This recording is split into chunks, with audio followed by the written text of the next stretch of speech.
Good morning students. कैसे हैं आप लोग? उम्मीद है आप लोग अपने अपने घरों में सेफ होंगे, सुरक्षित होंगे। तो आज हम लोग पढ़ने वाले हैं 12th क्लास का फर्स्ट यूनिट, प्रथम इकाई स्थिर वैद्युतिकी, जिसे अंग्रेजी में कहते हैं इलेक्ट्रोस्टैटिक्स।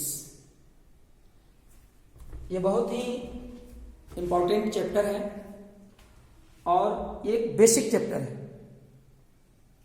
इलेक्ट्रोस्टैटिक्स की पढ़ाई जब तक आप अच्छे से नहीं करोगे, बाद के जो भी चैप्टर 12th क्लास में आपको पढ़ने के लिए मिलेंगे अच्छे से समझ में नहीं आएंगे। इसलिए सबसे पहले हम लोग इस चैप्टर को, स्थिर वैद्युतिकी चैप्टर को अच्छे से समझेंगे, अच्छे से पढ़ाई करेंगे। तो आइए हम लोग जानते हैं स्थिर वैद्युतिकी क्या है, इलेक्ट्रोस्टैटिक्स क्या है। इलेक्ट्रोस्टैटिक्स दो शब्दों के मिलने से बना है।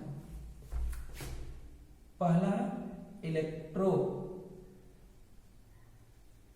इलेक्ट्रो का मतलब होता है इलेक्ट्रिसिटी।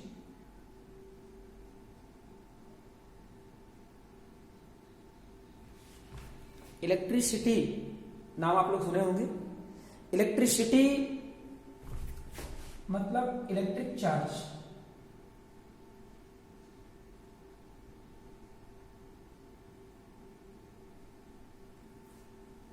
जिसे हिंदी में कहते हैं विद्युत आवेश।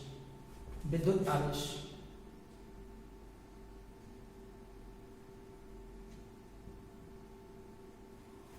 और इलेक्ट्रोस्टैटिक्स का जो दूसरा वर्ड है, दूसरा शब्द है स्टैटिक। स्टैटिक का मतलब होता है एट रेस्ट, मतलब रुका हुआ।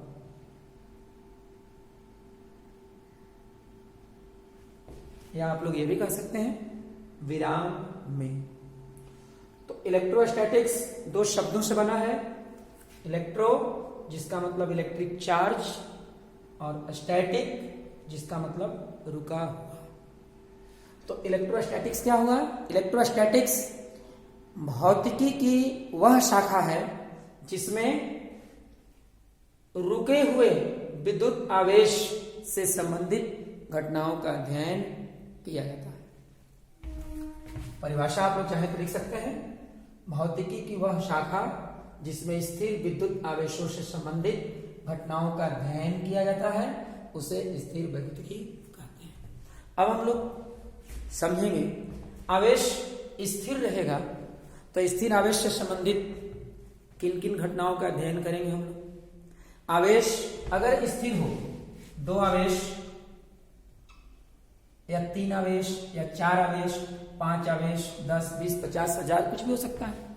आवेश जब स्थिर रहेंगे तो इनके बीच बल आरोपित होता है। एक आवेश दूसरे आवेश पर बल आरोपित करते हैं। इन बलों का अध्ययन हम लोग स्थिर वैद्युतिकी में करेंगे। बहुत सारे आवेश हो तो आवेशों का जो समूह होगा, ग्रुप, समूह से संबंधित कुछ ना कुछ ऊर्जा भी होती है। इसका भी अध्ययन हम लोग इसी स्थिर वैद्युतिकी चैप्टर में करेंगे। तो अब हम लोग पढ़ेंगे विद्युत आवेश के बारे में, क्योंकि स्थिर वैद्युतिकी के परिभाषा में विद्युत आवेश शब्द है। तो हम लोगों को अब ये जानना जरूरी हो जाता है कि विद्युत आवेश होता क्या है। तो आइए हम लोग पढ़ते हैं विद्युत आवेश के बारे में।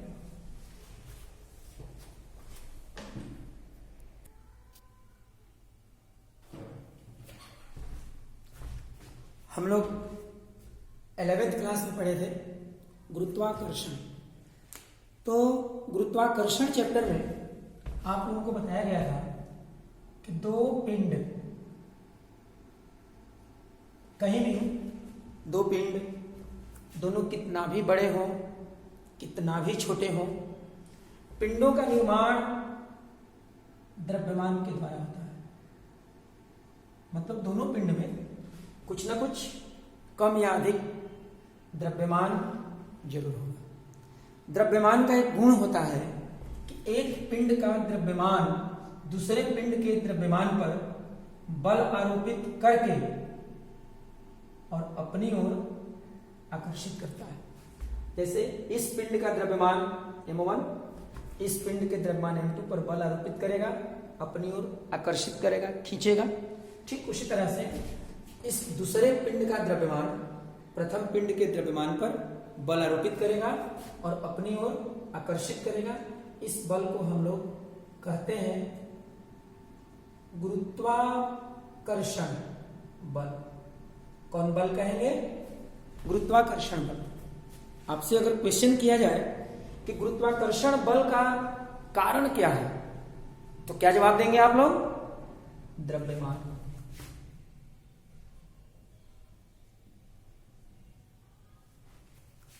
द्रव्यमान कारण है गुरुत्वाकर्षण बल का। ठीक उसी तरह से विद्युत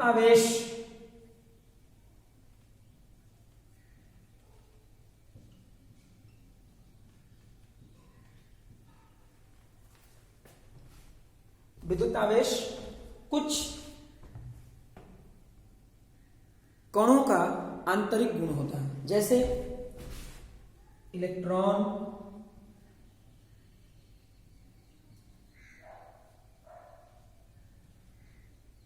प्रोटॉन, पॉजिट्रॉन,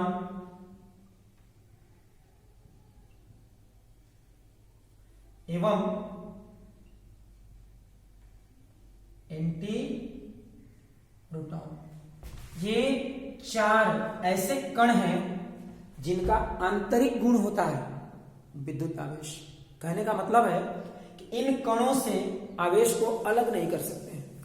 आप जैसे ही विद्युत आवेश को इनसे अलग करने की कोशिश करेंगे तो ये कण, इनका अस्तित्व समाप्त हो जाएगा।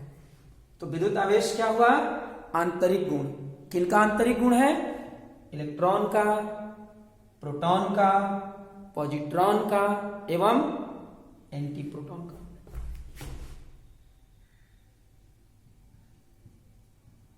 आंतरिक गुण।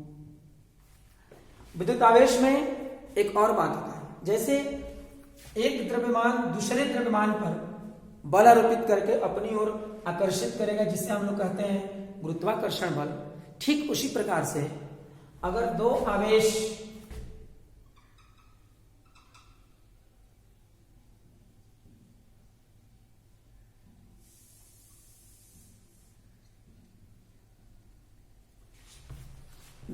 हों और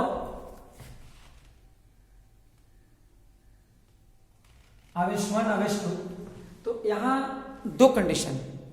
यदि दोनों आवेश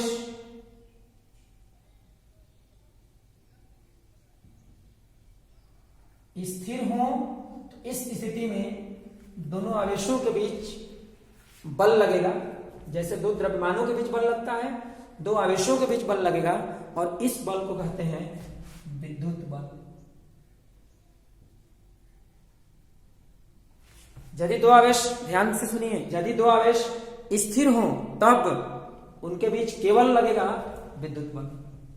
लेकिन यही अगर आवेश दोनों गतिशील हो जाए, दोनों आवेश गति में हो जाए, तो दो गतिशील आवेशों के बीच जो बल आरोपित होता है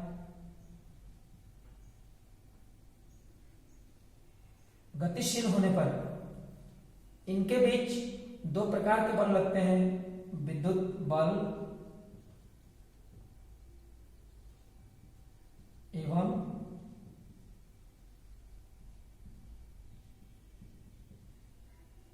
चुंबकीय बल।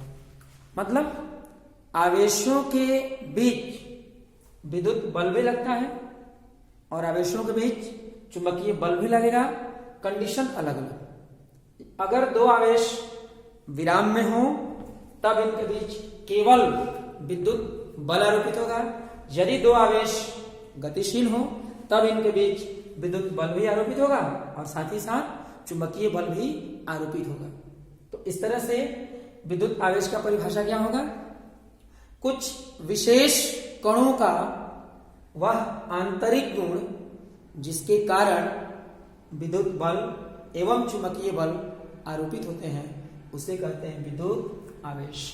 तो विद्युत आवेश में दो बातें याद रखेंगे और दोनों को एक साथ आप बोल देंगे तो ये परिभाषा हो जाएगा। पहली बात क्या है? विद्युत आवेश आंतरिक गुण है। किसका आंतरिक गुण है? इलेक्ट्रॉन का, प्रोटॉन का, पॉजिट्रॉन का और एंटी प्रोटॉन का। और दूसरी बात क्या है? विद्युत आवेश के कारण कौन कौन बल आरोपित होते हैं? विद्युत बल और चुंबकीय बल। कुछ विशेष कणों का आंतरिक गुण जिसके कारण विद्युत एवं चुंबकीय बल आरोपित होते हैं उसे विद्युत आवेश कहते हैं। और ये कण कौन कौन है? इलेक्ट्रॉन, प्रोटॉन, पॉजिट्रॉन एवं एंटी प्रोटॉन। एक और बात ध्यान रखना है, विद्युत आवेश एक अदिश राशि है। ठीक है, तो आप लोग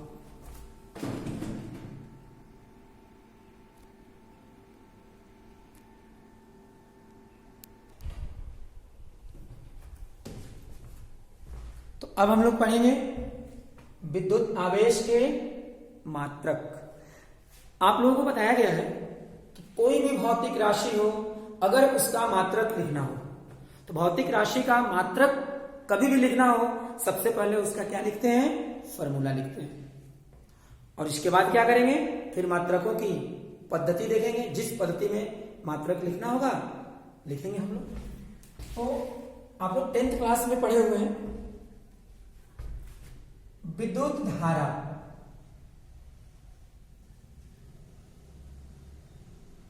विद्युत धारा, विद्युत धारा बराबर होता है विद्युत आवेश अपॉन टाइम, समय। और यहां से हम लोग क्रॉस मल्टीप्लीकेशन करेंगे तो होगा विद्युत आवेश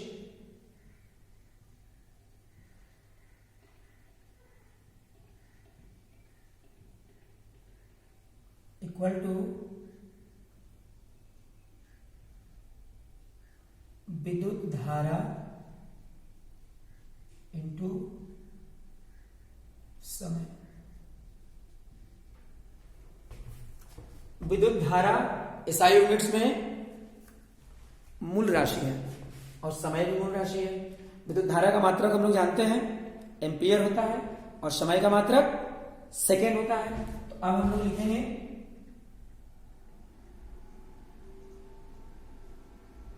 एसआई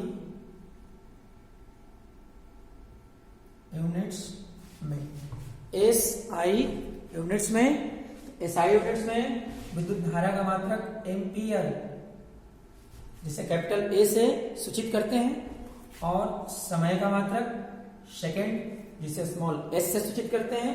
एम्पियर सेकेंड, और एम्पियर सेकेंड को कहते हैं कूलॉम।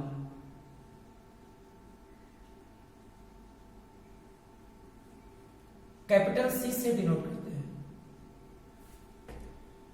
एसआई यूनिट में याद रखेंगे आप लोग विद्युत आवेश के केवल एक मात्रक होता है, चाहे आवेश विराम में हो चाहे आवेश गति में हो, कूलॉम।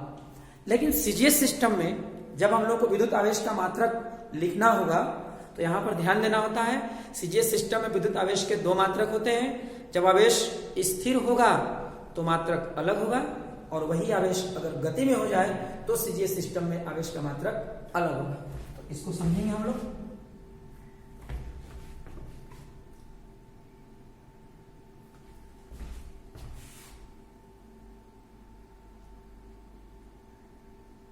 इलेक्ट्रोस्टैटिक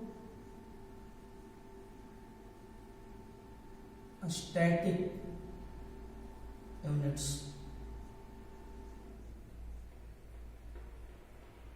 के सीजीएस सिस्टम में इलेक्ट्रोस्टैटिक, याद रखिए स्टैटिक लगा हुआ है मतलब इस मात्रक का यूज तब करेंगे जब आवेश विराम में रहेगा, तो इसमें होता है स्टैट कूलम।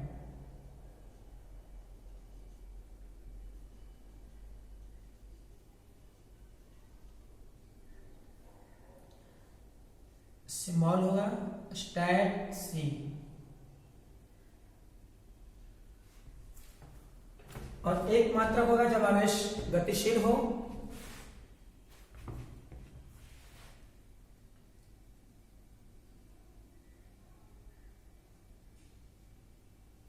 इलेक्ट्रो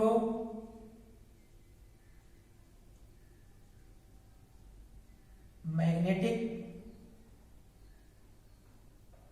यूनिट्स के सीजीएस सिस्टम में।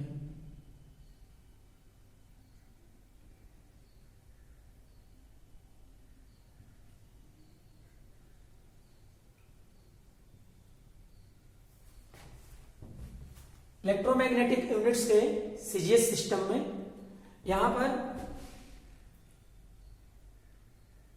होता है एब्सोल्यूट कूलम।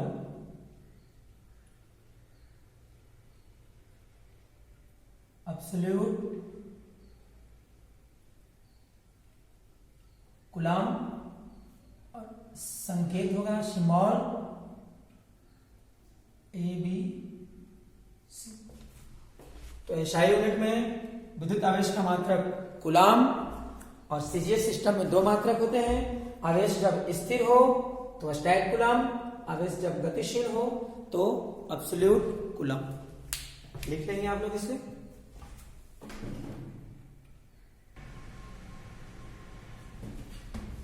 यहां कुछ रिलेशन दिए गए हैं डिफरेंट यूनिट्स ऑफ चार्ज के बीच। विद्युत आवेश के जो बहुत सारे यूनिट्स हैं, भिन्न भिन्न यूनिट्स हैं, उनके बीच रिलेशन दिए गए हैं। आप लोग यदि इन्हें याद रखते हैं तो ऑब्जेक्टिव टाइप प्रॉब्लम अगर सॉल्व करना हो तो उसमें काफी हेल्प मिलेगा आप लोगों को। और कभी न्यूमेरिकल वगैरह बनाएंगे तो वहां भी कभी कभी जरूरत होता है। 1 coulomb equal to 3 × 10⁹ stat coulomb, ये याद रखना हो। आप यहां ध्यान देंगे 3 × 10⁹ बहुत बड़ी संख्या है। इतनी अधिक संख्या में जब स्टैट कूलम मिलेंगे तो सिंगल 1 कूलम का निर्माण होता है।